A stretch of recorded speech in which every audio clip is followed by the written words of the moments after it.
உங்கள் ஆரோக்கியமே எங்கள் லட்சியம். மாமியார்ஸ் அடுப்பங்கராவிலிருந்து இன்றைக்கி நம்ம பார்க்க போகிறது டீக்கடை சமோசா. ரொம்ப சுவையாக கிறிஸ்பியாக எப்படி வீட்டிலையே தயார் செய்கிறதுன்னு பார்க்க போகிறோம்.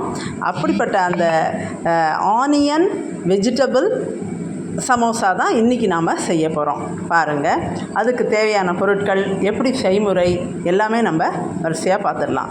முதல்ல ஒரு கடாய் எடுத்துப்போம். அதை நல்லா சூடுபடுத்திட்டு அந்த ஆயிலை விட போகிறோம். அதுக்கு முன்னாடி நம்ம இந்த மசாலா சாமான்கள் லைக் தனியா பொடி, கரம் மசாலா தூள், மஞ்சள் பொடி, இஞ்சி, பூண்டு இதெல்லாம் எடுத்துக்கிட்டோம். ஏன்னா இந்த சமோசாவோட டேஸ்ட் என்டையராக டிபெண்ட் பண்ணியிருக்கிறதே இந்த ஃபில்லிங்கில் தான். அது மட்டும் நம்ம உப்பு காரமாக ரொம்ப டேஸ்டியாக ப்ரிப்பேர் பண்ணிட்டோம்னா the entire samosa will be very tasty. அதை வந்துட்டு எவ்வளோ டீ கடையில் போய் சாப்பிடும்போது தேர் மேபி அதை விட நாம் வீட்டில் பண்ணுறது நல்ல குவாலிட்டியாக, நல்ல காஸ்ட்லியாக இருந்தாலும் குவாலிட்டி காம்ப்ரமைஸ் பண்ணிக்காமல் நல்ல ஆயில், நல்ல இன்க்ரீடியன்ட்ஸ் போட்டு செய்கிறதால இது வந்துட்டு ரொம்ப ஆரோக்கியமான முறையில் நம்ம வீட்டில் செஞ்சு எல்லாருக்கும் கொடுக்கலாம். இதுக்கு நாம் இன்றைக்கி யூஸ் பண்ண போகிறது கோதுமை மாவு தான். மைதா மாவு யூஸ் பண்ணி செய்யலாம். பட் எனக்கு எப்படி என்னட்ட காண்டாக்ட் பண்ணி நீங்கள் கோதுமையில் கொஞ்சம் செஞ்சு காமிங்களேன், மைதா மாவு எங்கள் வீட்டிலலாம் நாங்கள் யூஸ் பண்ணுறதே இல்லை, உங்களோட ரெசிபீஸில் நீங்கள் கோதுமை மாவு கொஞ்சம் செஞ்சு தர முடியுமா மைதா மாவுக்கு பதிலான்னு கேட்குறாங்க. அதனால் இப்போ கடாயில் கொஞ்சம் எண்ணெய் விட்டுப்போம். பீட்ரூட்டை நல்ல வெஜிடபிள் சொன்னேன் இல்லையா, பீட்ரூட்டை நல்ல துருவி எடுத்து வச்சாச்சு. இதில் நான் காமிச்ச அந்த மசாலா சாமானையும் நான் இதில் கலந்துட்டேன். அடுத்தது சின்ன வெங்காயம் பொடி பொடியாக நறுக்கியிருக்கேன். அடுத்தது இஞ்சி, பூண்டு எல்லாத்தையுமே ஃபைனஸ்ட் சாப்பிங் பார்த்துக்கோங்க. அதையும் நல்ல பொடினா அவ்வளோ பொடி, பிகாஸ் அந்த ஃபில்லிங் போடும்பொழுது எந்த இடத்துலையும் ப்ரொட்ரூட் ஆகி கிழிஞ்சிட்டு வந்துடக்கூடாது. அதனால் எண்ணெயில் இப்போ கடுகு போட்டாச்சு. இது பொரிஞ்சதுமே இந்த மசாலா சாமான் சொன்னேன் இல்லையா, மஞ்சப்பொடி, தனியா பொடி, கரம் மசாலா தூள் எல்லாமே நான் இதுலேயே கலந்து வச்சுருக்கிறேன். இந்த இதுலேயே பீட்ரூட் துருவல்லையே அதையும் நம்ம இதில் போட்டுற போகிறோம். கொத்தமல்லி, பச்சை மிளகாய் எல்லாமே நான் பொடியாக கட் பண்ணி எடுத்து வச்சுட்டேங்க. இப்போ இந்த கடுகு வெடித்ததும் இந்த சின்ன வெங்காயம், பூண்டு, இஞ்சி இதெல்லாம் பொடியாக கட் பண்ணினதை நான் அதில் போட்டாச்சு. போட்டு இப்போ நாம் வதக்க ஆரம்பிச்சிடலாம். இப்போ போட்டுருவேன் ஒரு 2 minutes. இதை பாருங்கள், நல்லா அந்த கடுகு பொரிஞ்சதுமே இதெல்லாத்தையும் எடுத்து நம்ம போட்டு வதக்க ஆரம்பிச்சிடலாம். தட் இஸ் இரும்பு வானொலி இருந்ததுன்னா அவசியம் யூஸ் பண்ணுங்கள். ஏன்னாக்கா அது ரொம்ப ஹெல்தி. பிகாஸ் அந்த அயனோட கண்டென்ட் நமக்கு ஒரு இரும்பு சத்து குறைபாடே வராமல் நமக்கு யூஸ்ஃபுல்லாக இருக்கும். அதனால் வானொலி இரும்பு வானொலி இருந்ததுன்னா அவசியம் யூஸ் பண்ணுங்கள். எல்லா வெங்காயத்தையும் போட்டுடுறேன். போட்டுட்டு இது நல்ல ஒரு கிளாஸியாகவே வந்துடும். நல்லாவே வதங்கட்டும். கிளாஸி கூட வேணாம், நல்லாவே வதங்கணும். அதுபோல் ஒரு டேஸ்ட்டை ஆட் பண்ணுறதுக்காக இதுலேயே நாம் உப்பையுமே கொஞ்சம் தேவையாக இருந்தால் சேர்த்துக்கலாம். இப்போ அடுத்தது அந்த தூளுப்பு தான். தூளுப்பு சேர்த்துக்கலாம். தூளுப்பை சேர்த்துட்டு அதையும் நல்லா கலந்து விட்டுட்டு நல்லா வதங்கணுங்க. வெங்காயமெல்லாம் நல்லா வதங்கிடட்டும். சமோசா வாயில் வச்சதும் அந்த டேஸ்ட் பார்த்திங்கன்னா அந்த ஃபில்லிங்கு மேலே இருக்கிற கிறிஸ்பினஸோட ஆஹா, டீக்கடை சமோசானா டீக்கடை சமோசா தான். அவ்வளோ டேஸ்ட்டாக இருக்குது. நான் முதல் தடவை பண்ணி பார்த்துட்டு தான் நான் இங்கே அப்லோட் பண்ணுவேன். ஸோ அந்த பண்ணி பார்க்கும்போதே அவ்வளோ சுவையாக இருந்துச்சு. இந்த பாருங்கள், பொடியாக நறுக்கினா பச்சை மிளகாய் அதில் போட்டுடலாம்.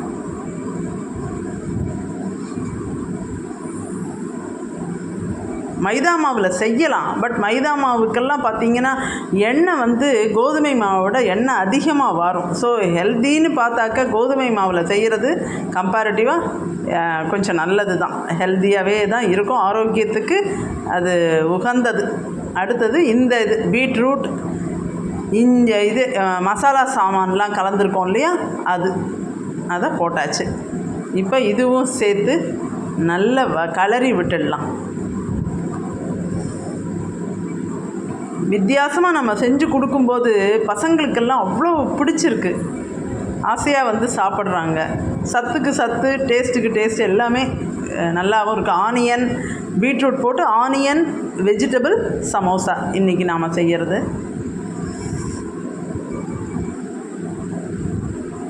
நல்லா வதங்கட்டுங்க. இந்த வாணலியெல்லாம் பார்த்திங்கன்னா டக்குன்னு வதங்கிடுது, ரொம்ப நேரம் ஆகிறதே இல்லை, ஈஸியாக வதங்கிடுது.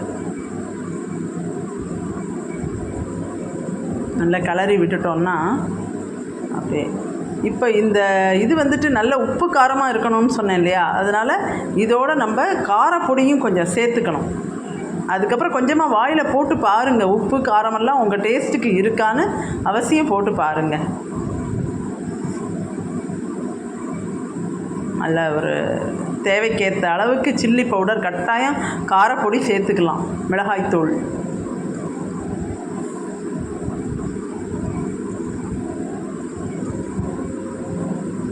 நல்லா கலந்து விட்டுட்டு நல்லா வதங்கட்டுங்க. அடுப்பை ரொம்ப ஹையில் வச்சிட வேணாம், ஏன்னா நிமிஷமாக தீஞ்சு போயிடும். அப்போ தீஞ்சுதுனாக்கா அந்த சமோசாக்குள்ளே நம்ம இந்த ஃபில்லிங் வைக்கிறோம்ல, அதெல்லாம் தீய வாசனை வந்ததுன்னா நல்லாவே இருக்காது. பாருங்கள், ஃப்ரெஷ்ஷாக கொத்தமல்லி பொடியாக கட் பண்ணி எல்லா நியூட்ரிஷனும் இந்த சமோசாக்குள்ளேயே கிடச்சிரும் பசங்களுக்கு. நமக்குமே tasty plus healthy, very crispy also. பாருங்கள், அதையும் போட்டு நல்லா கலந்து விட்டாச்சு. இப்போ இந்த ஃபில்லிங் வந்துட்டு ரெடி பண்ணிட்டோம் நாம். இதை இன்னொரு பாத்திரத்தில் அப்புறமா நான் தேவையான அளவு ட்ரான்ஸ்ஃபர் பண்ணிப்பேன். இப்போ சமோசா ரெடி பண்ணிடலாம். கோதுமை மாவு 1 கப் எடுத்திருக்கேன். அதில் கொஞ்சமாக ஜீரகம், அப்புறம் உப்பு கொஞ்சம் போட்டுட்டு அளவாக தண்ணி விட்டு கெட்டியாக தான் பிசையணும். தளர்வாக சப்பாத்தி மாவு மாதிரி ரொம்ப தளர்வாக பிசைஞ்சிட்டோம்னா சரியாக வராது இதுக்கு. ஏன்னா அந்த ஷீட்ஸ் கப்ஸ் ரெடி பண்ணணும்ல, சமோசாவோட அவுட்டர் கப்பு, அதனால் அளவாக தண்ணி விட்டுட்டு இதெல்லாம் நல்லா அப்படியே நல்லா பிணைஞ்ச பிறகு கொஞ்சமாக ஆயில், ஏன்னா அந்த சமோசா ஒரு தளர்வும் கொடுக்கணும், கெட்டியாகவும் இருக்கணும், அந்த மாதிரி ஒரு காம்போசிஷன். ஸோ அளவாக தண்ணியை விட்டுட்டு அதுலேயே கொஞ்சம் எண்ணெயும் நம்ம விட்டுக்கலாம். இந்த எண்ணெயெல்லாம் பார்த்திங்கன்னா வெரி ஸ்டாண்டர்ட் ஆயில், காம்ப்ரமைஸே பண்ணாதீங்க. விலை கொஞ்சம் முன்ன பின்ன இருக்கும், ஆனால் பரவாயில்ல, ஒரு சாரீ வாங்குகிற காஸ்ட்டு கூட ஆகாது. ஸோ பாருங்கள், நல்ல கார்டியல் தட் இஸ் நல்ல ஒரு எண்ணெயாக வாங்கிக்கோங்க. இப்போ கொஞ்சமாக தான் நான் எண்ணெய் வேணும், அவ்வளோதான். 1 ஸ்பூன் விட்டால் அதிகம், 1 ஸ்பூன் 2 ஸ்பூன், அது அந்த மாவோட அளவுக்கு ஏற்ற மாதிரி. இதே மைதா மாவு பண்ணினா நிச்சயமாக வந்துட்டு எண்ணெய் கூட தான் விடணும். இதில் 2 ஸ்பூன் எண்ணெய் 1.5 ஸ்பூன் எண்ணெய் விடுறோன்னா அதில் 4-5 ஸ்பூன் எண்ணெய் விடுற மாதிரி தான் வரும். இப்போ நல்லா அந்த எண்ணெயும் சேர்த்து கலந்து விட்டு இதை அப்படியே ஒரு 5 நிமிஷம் செட் பண்ணி விட்டுருங்க போதும். ரொம்ப நேரமெல்லாம் ஆகணும்னு அவசியம் இல்லை. இடும்பொழுது மேல் மாவுன்னு சொல்லுவோம் இல்லையா, அதை கொஞ்சம் கையில் வச்சுக்கணும். ஏன்னா இப்போ இதை வந்துட்டு சின்ன சின்ன உருண்டையாக உருட்டி தட்டி இதை பாருங்கள் இது போல் வச்சிட்டோம்னா இதை நாம் சமோசா ஷீட்ஸ் ரெடி பண்ணுறோம்ல, அதுக்கு இந்த மேல் மாவை தொட்டு தொட்டு தான் இடணும். இட்டு இன்றைக்கி சமோசா எப்படி செய்யணுங்கிறதையும் நான் உங்களுக்கு எக்ஸ்பிளைன் பண்ணிடுறேங்க. இந்த சப்பாத்தி ஃபார்மில் பூரி ஃபார்மில் தான் இடுறோம், ஆனால் அதை ரொம்ப பெருசாக மெல்லிசாலாம் இட வேண்டிய அவசியம் கிடையாது. இந்த சைஸுக்கு இட்டாலே போதும், பெருசாக அந்த மாதிரி ஃபுல் இதுக்கெல்லாம் இட வேணாம். இதை இட்டுட்டு குறுக்கில் 2ஆக கட் பண்ணிவிடுங்க. கட் பண்ணின பிறகு அது 2ஐயும் தனித்தனியாக எடுத்துக்கோங்க. இந்த ஆர்ச் ஃபார்ம் இருக்குல்ல, அது கீழே இருக்காப்பில் இருக்கணும். நல்லா பார்த்துக்கோங்க, ஆர்ச் ஃபார்ம் கீழே இருக்கணும். சென்டர் பாயிண்டில் டச் பண்ணிவிட்டு மற்றதெல்லாம் இப்படி கையால் லைட்டாக ப்ரெஸ் பண்ணாலே ஒட்டிடும். இதுக்கு சில சமயம் அரிசி மாவோ மைதா மாவோ தண்ணியில் கரைச்சி வச்சுப்பாங்க, பட் அது கூட தேவை கிடையாது. நாம் எண்ணெய் போட்டு கலந்ததுனால இதுவே போதும். அதுக்குள்ளே அந்த ஃபில்லிங்கை ஒரு எவ்வளோ கொள்ளுதோ அதை ஒரு 1/2 ஸ்பூன் 1 ஸ்பூன் தான் இருக்கும், அதில் போட்டுட்டு இது போல் எல்லா பார்ட்ஸையும் ஹோல் இல்லாமல் வெளியில் வந்துடக்கூடாது இல்லையா ஃபில்லிங், அதுக்காக எல்லாத்தையும் கொஞ்சம் நல்லா நீட்டாக பண்ணி வச்சுருங்க. முடிச்சாச்சு. எவ்வளோ நீட்டாக வந்திருக்கு பாருங்கள்.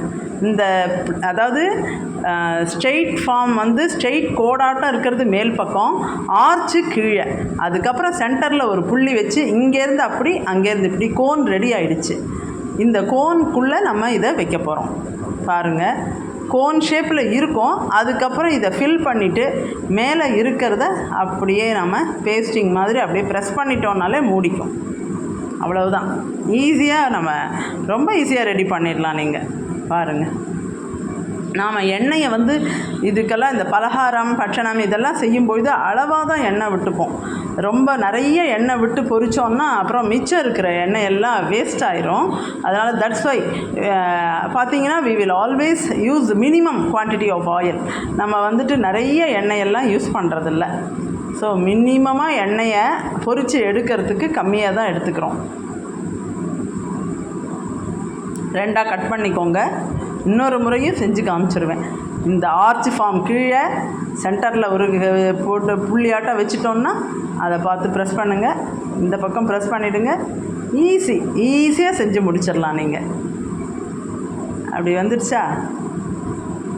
அடுத்தது பாருங்கள், இதுக்குள்ளே அந்த ரெடி பண்ணினா இந்த ஃபில்லிங் தாங்க அவ்வளோ டேஸ்ட்டு கொடுக்குது. அதனால் இதில் ரொம்ப நீங்கள் டேஸ்டியாக அதில் பண்ணி வச்சுக்கோங்க. அந்த ஃபில்லிங்கை முடிஞ்சிடுச்சா? சமோசா ரெடி. ஒன்றும் பெரிய விஷயமே இல்லை. அவ்வளோ அருமையாக 4 தடவை பண்ணினீங்கன்னா 5ஆம் தடவை வந்துடும். வராதுன்னு எதுவுமே கிடையாது. பாருங்கள், டக்குன்னு வந்துடுச்சு. ஃபில்லப் பண்ணிவிட்டு இது எல்லாத்தையுமே அந்த ஆயிலில் போட்டு பொரித்து எடுத்துட வேண்டியது தான். கோல்டன் கலர் 2 பக்கமும் திருப்பி விட்டு பண்ணி எடுத்துட வேண்டியது தான். பாருங்கள், ரெடி பண்ணிட்டோமே. ஈஸியாக ரெடி பண்ணியாச்சு. எண்ணெய் நல்லா சூடாயிடுச்சு. இப்போ ஒவ்வொரு சமோசாவாக நம்ம போடலாம். நீட்டாக வந்திருக்கு பாருங்கள். பார்க்கும்பொழுதே சாப்பிடணுங்கிறத தோணும். என்னுடைய ப்ரீவியஸ் வீடியோ தட்டை கரகர காரத்தட்டை இப்போவே அதுக்குள்ளே ஃபோன் பண்ணி சொல்லிட்டாங்க, பார்க்கும்பொழுதே சாப்பிடணும் போல் இருக்குது, அவ்வளவு அந்த உள்ளே கையை விட்டு எடுத்துட மாட்டோமான்னு இருக்குதுன்னு சொன்னாங்க. தேங்க்யூ. அதெல்லாம் ரொம்ப தேங்க்ஸ் தான் சொல்லணும். நம்ம ரெசிபீஸ் எல்லாமே வந்து ஸ்டாண்டர்ட் குவாலிட்டியாக நீங்கள் செய்யக்கூடியதாக தான் இருக்கும். பாருங்கள், நல்ல ஒரு ஃப்ரை ஆகிட்டுருக்கு. இதை அப்படியே திருப்பி விட்டால் கோல்டன் கலரில் வந்துடும். அடுத்த செட்டும் போட்டு இப்போ இதை எடுத்து டிஷ்யூ பேப்பரில் வச்சுட்டோன்னா எக்ஸஸ் ஆயில் இருந்தால் கூட அப்படியே இதாகிடும், ட்ரைன் ஆகிடும். நம்ம எடுத்து சாப்பிட சுவையான டீ கடை சமோசா நம் வீட்டிலேயே ரெடி பண்ணிடலாம். ஆரோக்கியமான முறையில், very crispy, very healthy, very simple procedure also. அதனால் அவசியம் ட்ரை பண்ணுங்கள். எங்கள் சேனலை லைக் பண்ணி சப்ஸ்கிரைப் பண்ணுங்கள். மேலே நல்ல ரெசிபீஸோடு உங்களுடைய சப்போர்ட்டுக்கு ரொம்ப தேங்க்ஸ். ஸோ அவசியம் உங்களை சந்திப்போம். Thank you very much.